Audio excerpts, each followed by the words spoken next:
बिस्मिल्लाहिर्रहमानिर्रहीम। अस्सलाम वालेकुम। 10th क्लास प्रीवियस लेक्चर में हम लोगों ने 9th चैप्टर के reversible reaction and dynamic equilibrium topic से स्टार्ट लिया था। उसमें हम लोगों ने रिवर्सिबल रिएक्शन के बारे में पढ़ा और उसकी डिफरेंट एग्जांपल्स को डिस्कस किया, जिसमें हाइड्रोजन आयोडाइड की एग्जांपल थी, उसको हमने डायग्रामेटिकली एक्सप्लेन किया।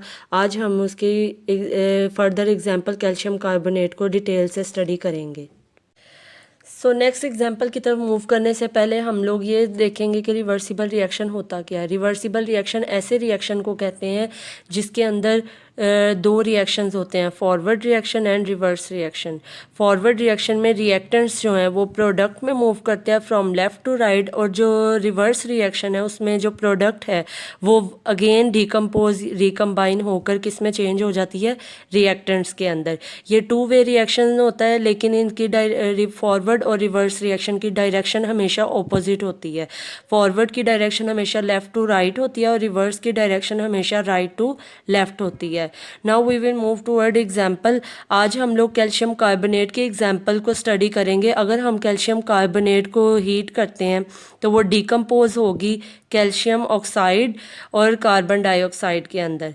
इट मीन्स कि फॉरवर्ड रिएक्शन में क्या हुआ, डिकम्पोजिशन के रिजल्ट में कैल्शियम कार्बोनेट किस में चेंज हुआ, कैल्शियम ऑक्साइड और कार्बन डाइऑक्साइड में। कैल्शियम ऑक्साइड जो है वो सॉलिड है और कार्बन डाइऑक्साइड जो है वो गैस है। अब हम लोग इनको, ये तो रिवर्सिबल रिएक्शन हो गया जो कि डबल एरो से शो हो रहा है। अब हम इनको सेपरेट देख लेते हैं। फॉरवर्ड रिएक्शन में क्या हुआ है, कैल्शियम कार्बोनेट चेंज हुआ कैल्शियम ऑक्साइड और कार्बन डाइऑक्साइड में।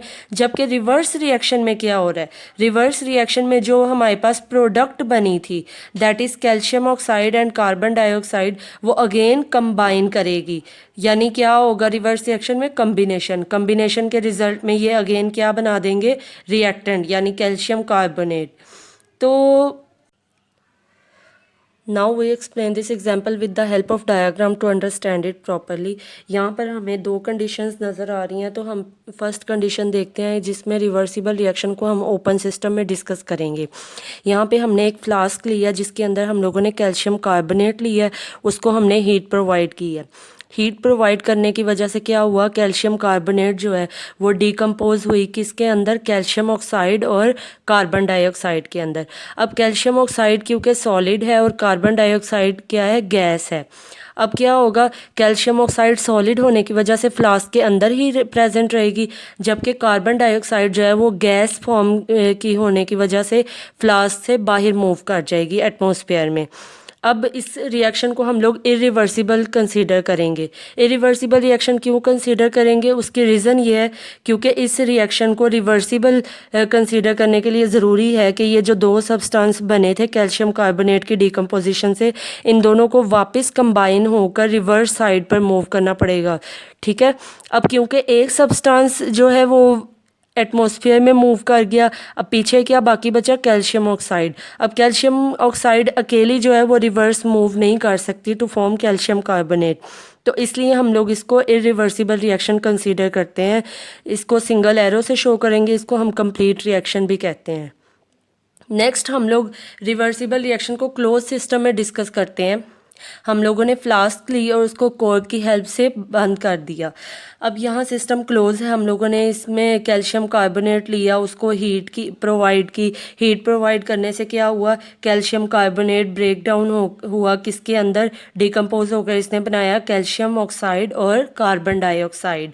अब क्योंकि यहाँ पर दो चीज़ें बनी हैं, अब कैल्शियम ऑक्साइड तो फ्लास्क में ही प्रेजेंट है और कार्बन डाइऑक्साइड क्योंकि गैस है उसने एस्केप आउट होने की कोशिश की एटमॉस्फेयर में, लेकिन क्योंकि यहाँ पर फ्लास्क हमारे पास क्लोज थी तो गैस बाहर मूव नहीं कर सकी। गैस वापस किसके साथ रिएक्ट करेगी, कैल्शियम ऑक्साइड के साथ, और कैल्शियम ऑक्साइड के साथ रिएक्ट करके वो क्या बना देगी, अगेन कैल्शियम कार्बोनेट। तो फॉरवर्ड रिएक्शन में हमारे पास यहाँ पर कैल्शियम कार्बोनेट डिकम्पोज हुआ कैल्शियम ऑक्साइड और कार्बन डाइऑक्साइड में, और फिर क्या हुआ, कैल्शियम ऑक्साइड और कार्बन डाइऑक्साइड वापस से कंबाइन हुए इन रिवर्स रिएक्शन, और कंबाइन होकर उन्होंने अगेन क्या बना दिया, कैल्शियम कार्बोनेट।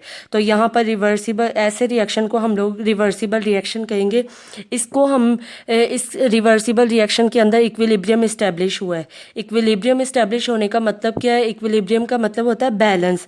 इसमें बैलेंस क्यों है? क्योंकि यहाँ पर जितने रिएक्टेंट्स डिकम्पोज होकर प्रोडक्ट साइड पर जा रहे हैं उतने ही रिएक्टेंट्स क्या हो रहे हैं, कंबाइन कर कर कहाँ पर आ रहे हैं, ऑन लेफ़्ट साइड। इसका मतलब है लेफ़्ट और राइट दोनों साइड पर रिएक्शन हो रहा है, जिसकी वजह से हम लोग कहते हैं कि यहाँ पर एक बैलेंस है जिसको हम इक्विलिब्रियम का नाम देते हैं। तो रिवर्सिबल रिएक्शन में इक्विलिब्रियम इस्टेब्लिश हो जाएगा।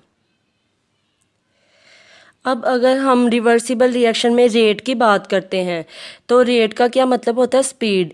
इनिशियली अगर देखें स्टार्ट के ऊपर क्या होता है, फॉरवर्ड रिएक्शन फास्ट होता है और रिवर्स रिएक्शन क्या होता है, स्लो।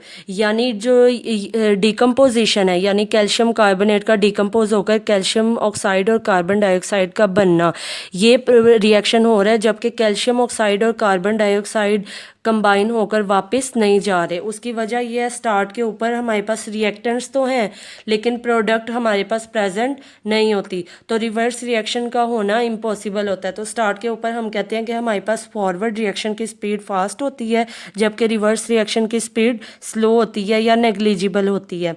जैसे जैसे रिएक्शन प्रोसीड करता है, रिवर्स रिएक्शन में हमारे पास प्रोडक्ट साइड पर सब्सटेंसेस इकट्ठे होते हैं, वैसे वैसे ही जो है वो कम्बिनेशन स्टार्ट होता है और ये कंबाइन करके वापस रिवर्स मूव करते हैं to form reactant again, that is calcium carbonate in this example. तो फाइनल स्टेज पर देखें तो फाइनल स्टेज में हमारे पास अब रिएक्टेंट्स भी हैं और प्रोडक्ट भी है, यानी रिएक्टेंट्स फॉरवर्ड रिएक्शन में प्रोडक्ट में चेंज हो रहे हैं जबकि जो प्रोडक्ट है वो रिवर्स रिएक्शन में किस में चेंज हो रही है, रिएक्टेंट में, क्योंकि दोनों साइड के ऊपर रिएक्शन हो रहा है और एक इक्विलिब्रियम इस्टेब्लिश है। और इसका जो स्पीड है एक टाइम ऐसा आएगा दोनों साइड पर फॉरवर्ड रिएक्शन और रिवर्स रिएक्शन की स्पीड क्या होगी, सेम होगी। एक ही स्पीड के साथ ये रिएक्शन होंगे लेकिन इनकी डायरेक्शन क्या होगी, ऑपोजिट, क्योंकि जो फॉरवर्ड रिएक्शन है वो लेफ़्ट टू राइट मूव करेगा और जो प्रोडक्ट है रिवर्स रिएक्शन की वो राइट टू लेफ़्ट मूव करेगी। अब रिवर्सिबल रिएक्शन में अब तक हमने जो चीज़ें डिस्कस की हैं उनसे हमें ये की पॉइंट्स पता चले हैं कि सिस्टम को हमेशा क्लोज होना चाहिए, क्योंकि एक भी सब्सटेंस सिस्टम से बाहर गया तो रिएक्शन का रिवर्सिबल होना इम्पॉसिबल होगा। दूसरी क्या चीज़ देखी है, इक्विलिब्रियम। इक्विलिब्रियम को इस्टेब्लिश होने के लिए 3 चीज़ों का होना बहुत ज़रूरी है। एक तो दोनों साइड के ऊपर फॉरवर्ड और रिवर्स रिएक्शन को कॉन्टीन्यू रहना चाहिए। दूसरा, फॉरवर्ड और रिवर्स रिएक्शन की जो स्पीड है, रेट है, वो सेम होना चाहिए। जब तक रेट सेम नहीं होगा, स्पीड सेम नहीं होगी, तब तक इक्विलिब्रियम इस्टेब्लिश नहीं होगा। और फॉरवर्ड और रिवर्स रिएक्शन की डायरेक्शन क्या होती है, ऑपोजिट। और रेट की हम पहले ही बात कर चुके हैं कि रेट को दोनों साइड पर फॉरवर्ड और रिवर्स साइड पर क्या होना चाहिए, सेम। जब तक रेट सेम नहीं होगा दोनों साइड्स के ऊपर, तब तक इक्विलिब्रियम का इस्टेब्लिश होना इम्पॉसिबल होता है। सो स्टूडेंट्स, आज जो हमने टॉपिक पढ़ा है वो टेक्स्ट बुक में पेज नंबर 4 पे हम लोगों ने कैल्शियम कार्बोनेट की एग्जाम्पल को डिटेल से स्टडी किया, उसकी दोनों कंडीशंस को स्टडी किया।